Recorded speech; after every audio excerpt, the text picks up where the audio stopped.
Mnangagwa vatotanga kutobvisa maminister with immediate effect. Womaisa mamwe futi with immediate effect.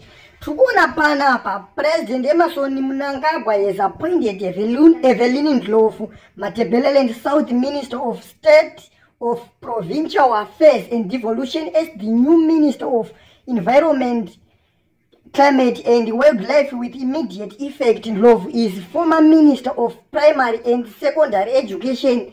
This follows the removal of War Veteran Minister Stembiso Nyoni from the position over mining in national parks issues.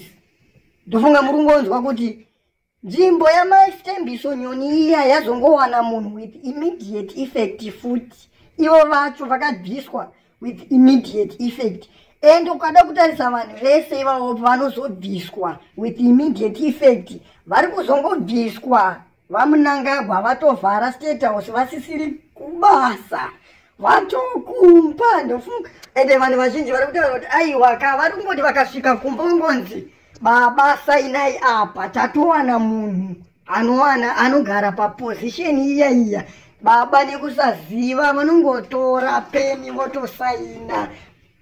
Vamwe vari kuti aiwa baba havachanyasoziva zvavari kuita, pfungwa dzinenge dzatirasikei, amai ndo vakutomhanya nenyika, ndo vakutotonga nyika. Vamwewo ndo vari kuti aiwa mabasa avatagwirei, ndo vari kuisa vanhu vavo padhuze kuitira kuti kana vakuzonopinda kuita president muzera wese unenge uripo unenge uri wevanhu vavo. Vamwe vakati aiwa vachiwenga havatosekerere izvozvo, but isusu tiri kutoona kuti aiwa vachiwenga vacho vari kutorohwa kaunda varipo, havana kana action yavari kuita, vari kungopembedzwawo vachinzi gudo guru haritomboitirwe izvozvo. Asi hameno kuti munozoona sei zviri kuitika munyika umu, nekuti vaMnangagwa vacho kaunhu kavakutoita kakutotisiririsa, nekuti ivo vacho havatodi kuudzwawo kuti makura chisira ivo vamwe venyu vamakaenda navo kuhondo, nekuti vaMnangagwa vari kunzi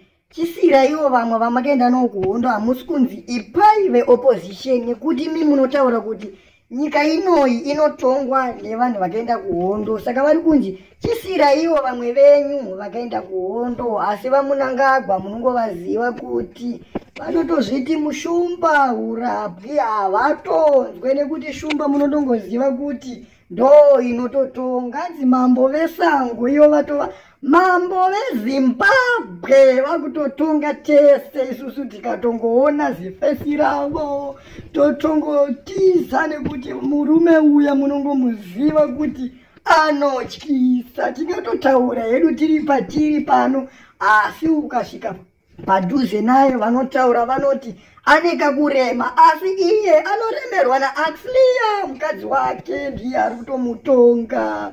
Iye achizouyawo kwetiri achiti ndongoramba ndichingotonga.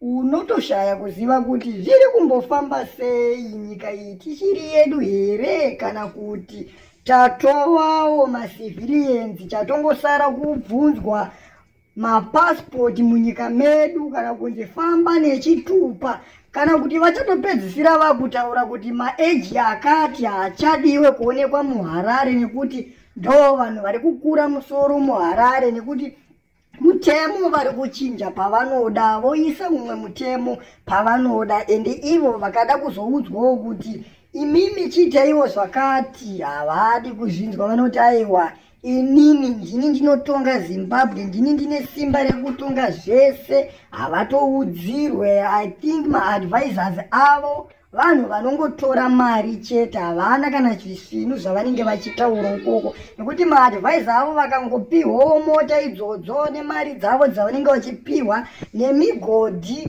vanobva vatonyarara, nekuti dumbu ravo rinenge razara. Uende ukavatarisa varume vacho vane matumbuka, isusu tisu nhapwa. Mari inotongoshanda yacho munongoziva kuti ndeyedu sevana venyika, asi tinongoramba tichingotaura kuti vari kushandisa mari dzedu, hatino action yatinokwanisa kuita, nekuti tikangoda kutaura munotoona vanototuma ana mukoma vedu nana baba vedu nemabhatastiki votichaya zvakaomarara, asi ivo kuti chayo kwavanonge vachiita havanawo chavari kubhenefita, vari kungopiwawo ma50 mari muakaundi futi vachidhifenda munhu ari kuba 1 million kana 50 million, iye achingopiwa $50 mari isingatotengi kana chinhu, isingakwani kana kukwira transport yekuenda kubasa kwake. Unotonyatsoshaya kuziva kuti ana mukoma vedu vakarohwa nechivuno here kana kuti vanotongotyawo havachafunge, ende mabasa acho emapurisa akuita kunge anopindwa nevanhu vanomhanya, magadhi akatova nani, gadhi anotombosiyawo munhu achitoitawo zvaanoitawo dhiri rake pabasa, asi ana mukoma vedu mapurisa ava hatichatozive kuti vanofunga here kana kuti vakatorohwawo nechivuno, nekuti ukatoda kutarisa nyaya dzavanotaura vari kumba vakazopinda muchiunifomu chavo vakubasa vanenge vatotena pfungwa, havachatofunge. Unotoshaya kuziva kuti zviri kufamba sei.